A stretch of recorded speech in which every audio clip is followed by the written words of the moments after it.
기독교 교리 핸드북 머릿말 교리 공부가 중요한 이유입니다. 이 신학과 신앙이라는 두 영역이 있는데요. 우리는 곧잘 이 두 영역을 분리해서 바라봅니다. 일반 그리스도인에게 필요하다고 여기는 영역 A가 있는데요. 이 영역을 신앙 영역이라고 하죠. 주님과의 인격적 동행이나 복음 전도 등 현실적인 관심사를 다루는 영역입니다. 한편 신학자들이 다룬다고 여기는 영역 B가 있는데요. 신학 영역이죠. 기독교 신앙을 진지하게 여기고 체계적인 형태로 표현하는 신앙 내용, 즉 교리를 가리킵니다. 많은 그리스도인이 다음과 같이 말합니다. 우리는 평범한 그리스도인일 뿐 신학자는 아니다. 따라서 진지한 교리 공부에 번거롭게 관여할 필요가 없다. 교리에 너무 깊게 파고들면 오히려 그리스도인의 삶에 방해가 될 수 있다라고 말합니다. 이것은 신앙과 신학을 분리시키는 모습인데요. 결코 올바른 태도가 아닙니다. 우리에게 요구되는 태도는요, 신학과 신앙을 분리시키는 것이 아니라 오히려 통합시키는 것입니다. 결론적으로 말하자면요, 올바른 신학, 교리가 뒷받침될 때 신앙생활에서 참된 유익을 누릴 수 있습니다. 바르지 못한 신학, 교리 때문에 신앙생활이 무너지는 것이고요. 따라서 중요한 것은요, 이 신학과 교리를 멀리하는 것이 아니라 오히려 올바른 신학, 올바른 교리를 세워가는 것입니다. 이 교리가 중요한 이유, 이 신앙과 신학의 통합이 필요한 이유를 좀 살펴보겠습니다. 이 첫 번째 이유는 모든 그리스도인은 신학자이기 때문입니다. 이 신학은 하나님에 관한 학문입니다. 좀 더 쉽게 표현하자면 하나님에 관한 지식에서 비롯되는 생각과 말이라고 할 수 있습니다.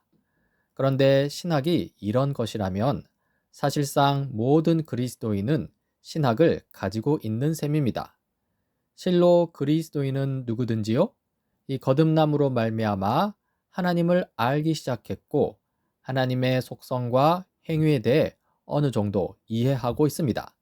즉, 그리스도인은 신앙생활을 시작하는 순간부터 신학을 가지게 된다는 것입니다.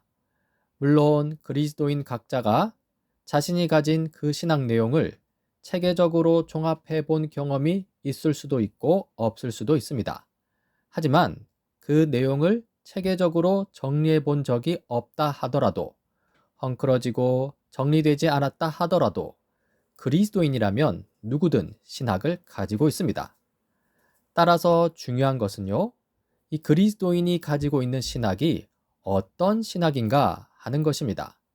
파편적인 성경 지식에다가 자신의 생각을 얹은 자기 영광을 위한 신학이 되어서는 안 됩니다.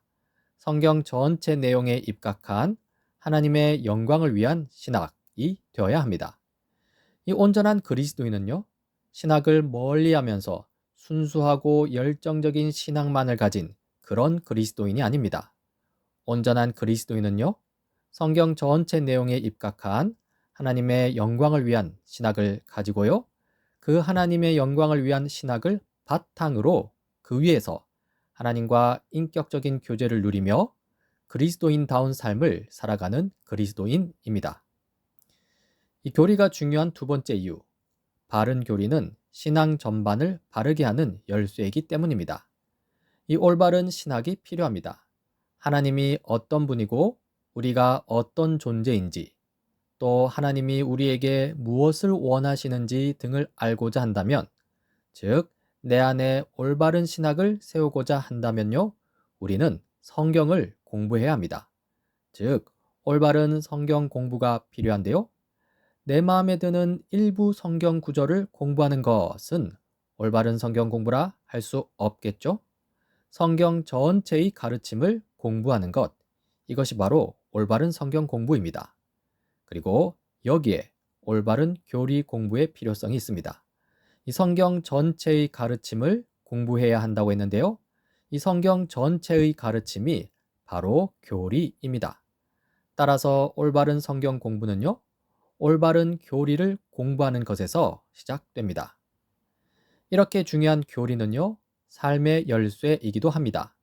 교리는 그리스도인 생활의 모든 분야, 곧 예배, 증언, 제자도, 그리스도인의 관계, 일상생활에 영향을 미치는데요.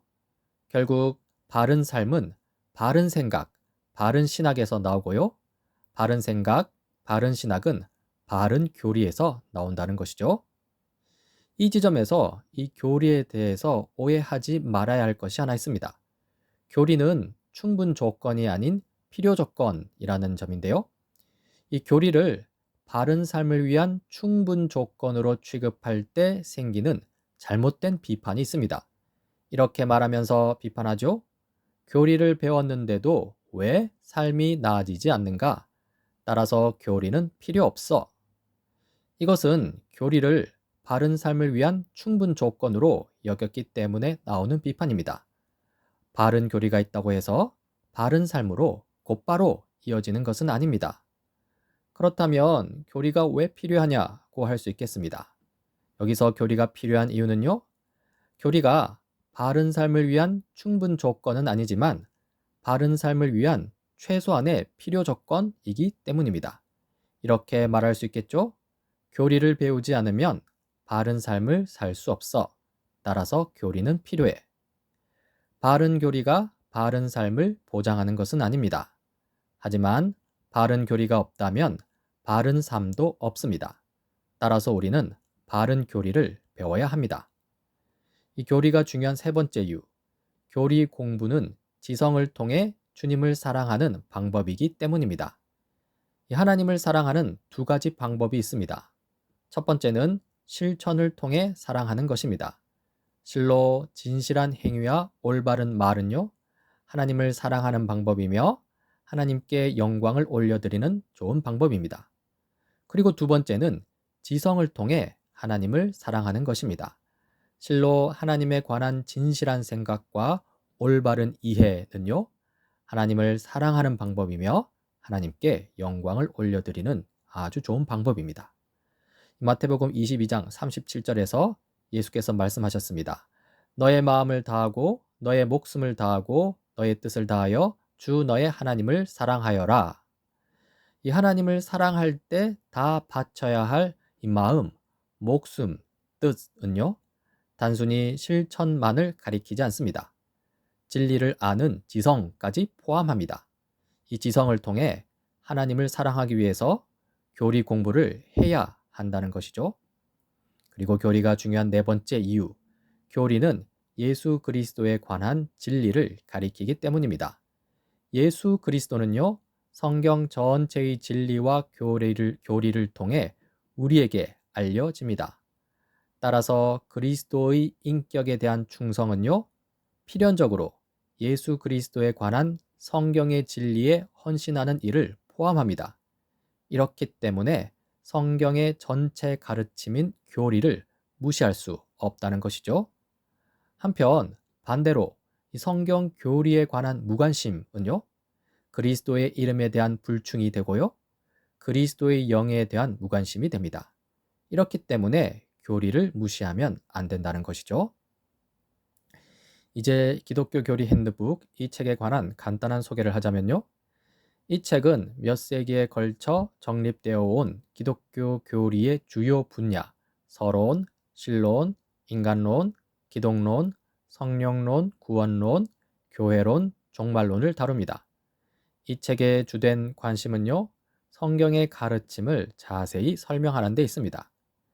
이 책의 주요 독자는요, 성경의 가르침을 더 알고자 하고 논쟁이 있는 교리들이 오랜 시간을 거치며 어떻게 전개되었고 현재의 흐름은 어떠한지에 어느 정도 관심이 있는 생각하는 그리스도인들입니다. 지금까지 교리 공부가 중요한 이유를 중심으로 살펴보았는데요. 다음 시간부터 본격적으로 기독교 교리 핸드북 이 책을 바탕으로 하나님에 관한 진리 내용을 자세히 살펴보도록 하겠습니다.